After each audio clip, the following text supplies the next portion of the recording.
Today on Daily Dose Documentary, Franklin D. Roosevelt. Born in Hyde Park, New York in 1882 to James Roosevelt and his second wife, Sara Ann Delano, Franklin D. Roosevelt, or FDR, grew up in a wealthy, high society family of extreme privilege and birthright. His father, a prominent businessman and Bourbon Democrat, once took Franklin to meet then-sitting President Grover Cleveland, who said to the youth, "My little man, I am making a strange wish to you. It is that you may never be President of the United States."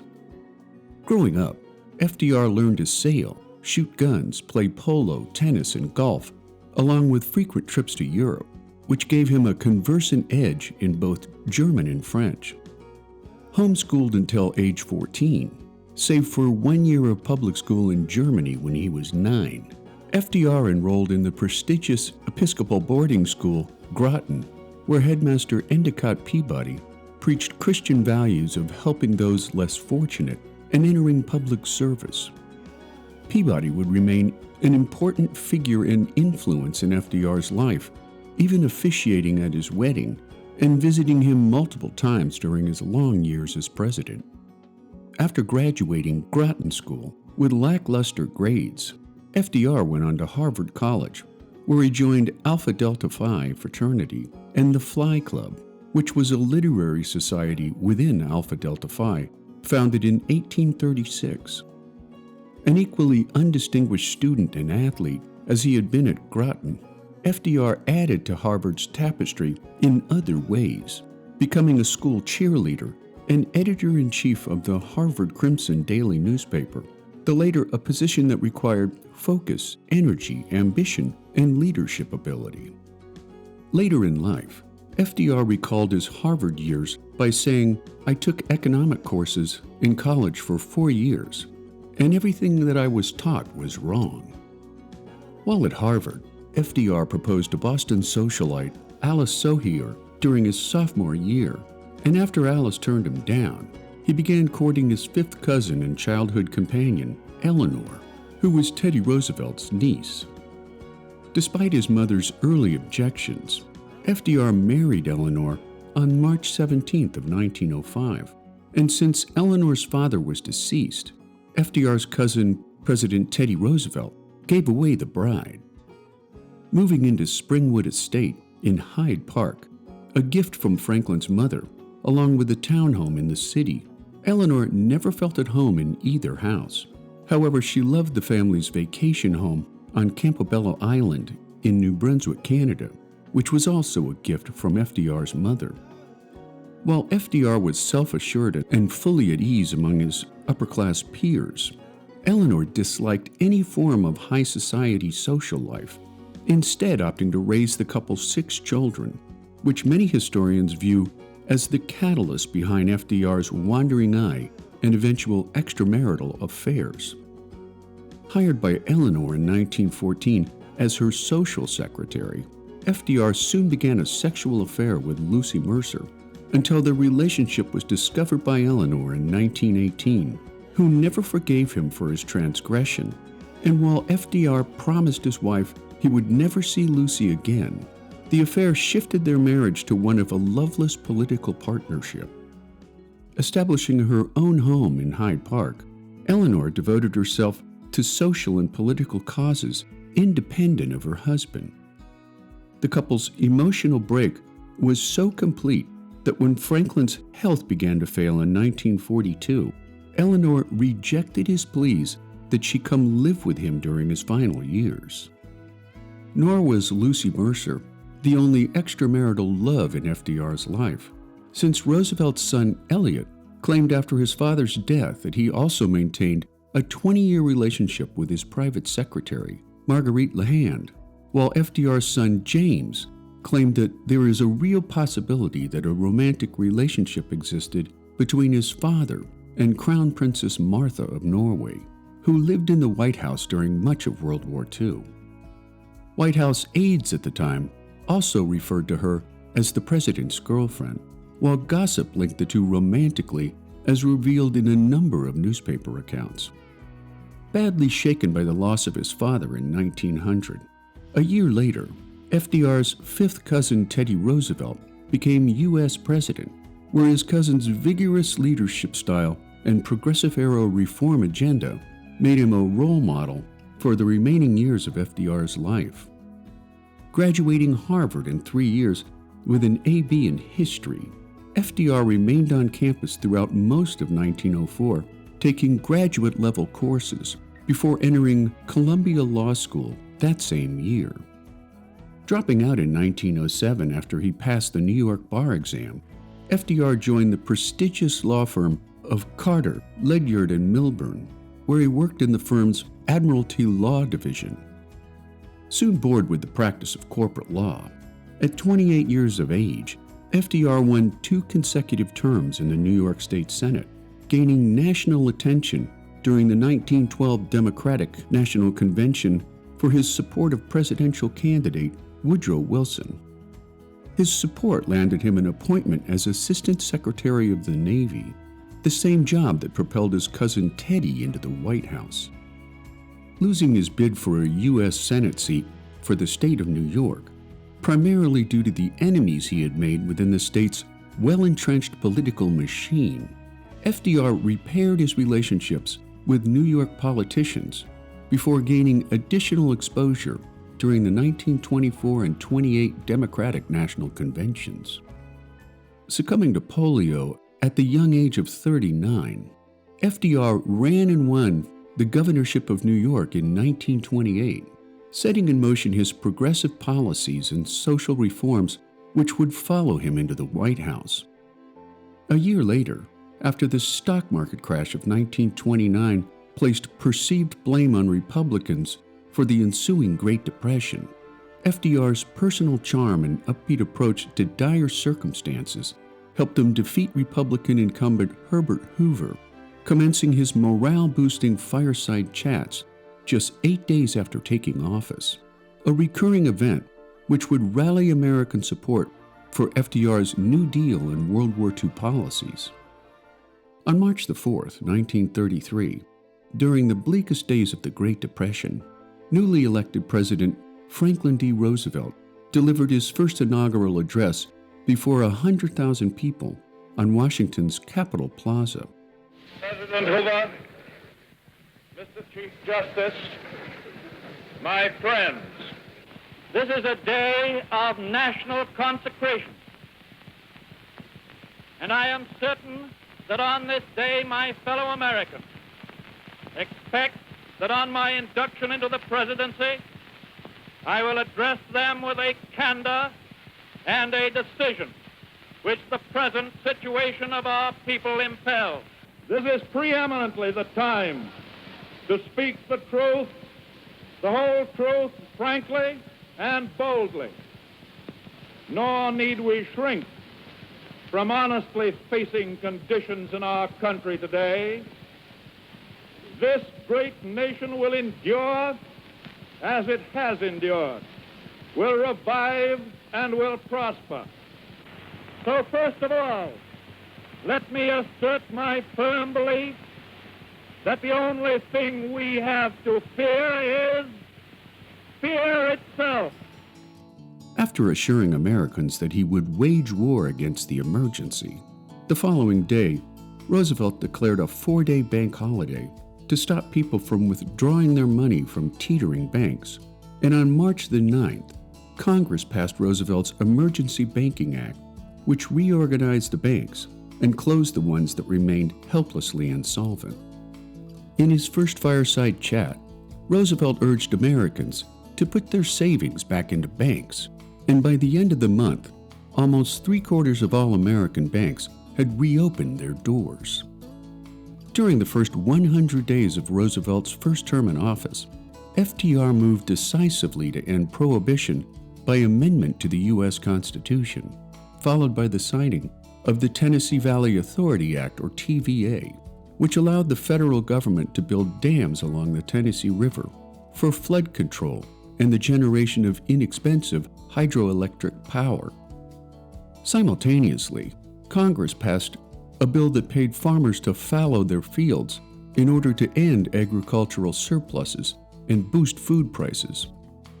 The following month saw the enactment of the National Industrial Recovery Act, which guaranteed workers the right to unionize and negotiate for higher wages and better working conditions. Along with the passage of 12 other major laws, almost every American found something to be pleased about or something to complain about in FDR's robust collection of bills. But it was clear to all that FDR was engaging the sort of direct and vigorous action he had promised in his inaugural address.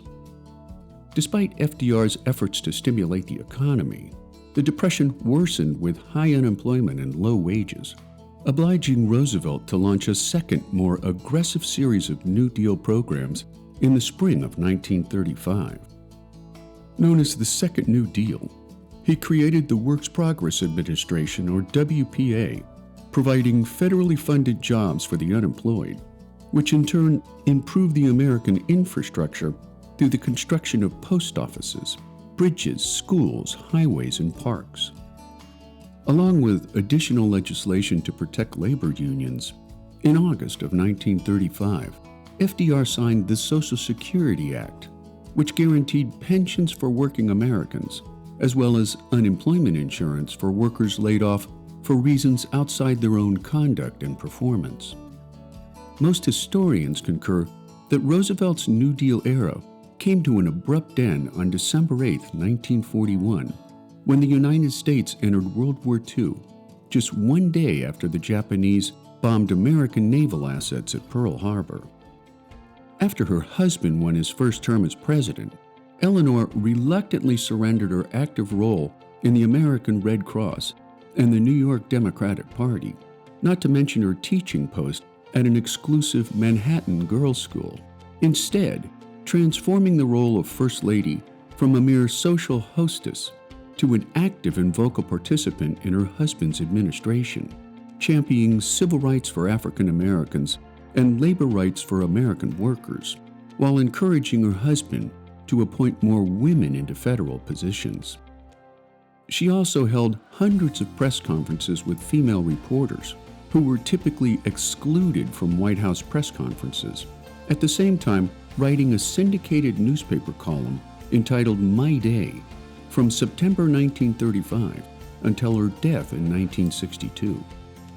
Following Britain's defeat at the Battle of Dunkirk, FDR anguished over his campaign promise to keep America out of the war, leading to one of his fireside chats, now known as his Arsenal of Democracy speech, leading to the signing of the Lend-Lease Act on March 11, 1941, which promised war supplies at reasonable prices to any nation deemed vital to the defense of the United States. 9 months later, America would surrender its neutrality in World War II after Japan's unprovoked attack on American naval assets at Pearl Harbor. Japanese have attacked Pearl Harbor, Hawaii, by air, President Roosevelt has just announced. The attack also was made on all naval and military activities on the principal island of Oahu. Yesterday, December 7th, 1941, a date which will live in infamy. The United States of America was suddenly and deliberately attacked by naval and air forces of the Empire of Japan. No matter how long it may take us to overcome this premeditated invasion, the American people in their righteous might will win through to absolute victory. As the world spiraled deeper into chaos, death, and destruction, FDR and British Prime Minister Winston Churchill understood implicitly that their relationship and ability to work together held the utmost consequence for their nations and the world. To establish their relationship, the men held a clandestine meeting from August 9th to the 12th, 1941, aboard the USS Augusta off the coast of Newfoundland. To reach their meeting point, Churchill was obliged to cross the U-boat-infested Atlantic, while FDR concocted an elaborate story to throw off the press about a fishing trip off Cape Cod. Their meeting resulted in the 8-point Atlantic Charter, which laid down American and British goals for the world after the conclusion of war. Between September of 1939 until FDR's sudden death in April of 1945, the two world leaders exchanged nearly 2,000 letters and cables, while meeting in person a total of 11 times, spanning 113 days. Shunning the formalities of high office, the two men talked, dined, and drank together, including 4 stays at the White House, sometimes for weeks on end, prompting Eleanor to write that I was solicitous for his comfort, but I was always glad when he departed, for I knew that my husband would need a rest, since he had carried his usual hours of work in addition to the unusual ones Mr. Churchill preferred. Besides their conference meetings with Joseph Stalin and other Allied leaders, which helped galvanize the Cold War years to come, on September 14, 1944, the two men met in FDR's Hyde Park study, initiating the Manhattan Project, which ultimately ended the Second World War, making the relationship between Churchill and FDR, which saved the world from Nazi and Japanese aggression. Serving an unprecedented 4 terms in office, President Franklin D. Roosevelt had guided the American nation through the darkest days of the Great Depression, as well as through the majority of World War II.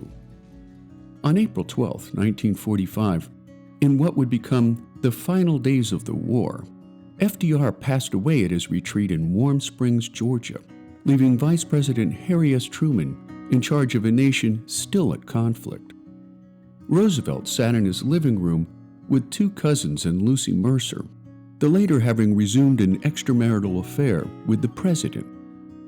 While artist Elizabeth Shumatov painted his portrait, at 1 p.m., the president suddenly complained of a terrific pain in the back of his head, collapsing moments later into an unconscious heap, the victim of a massive cerebral aneurysm.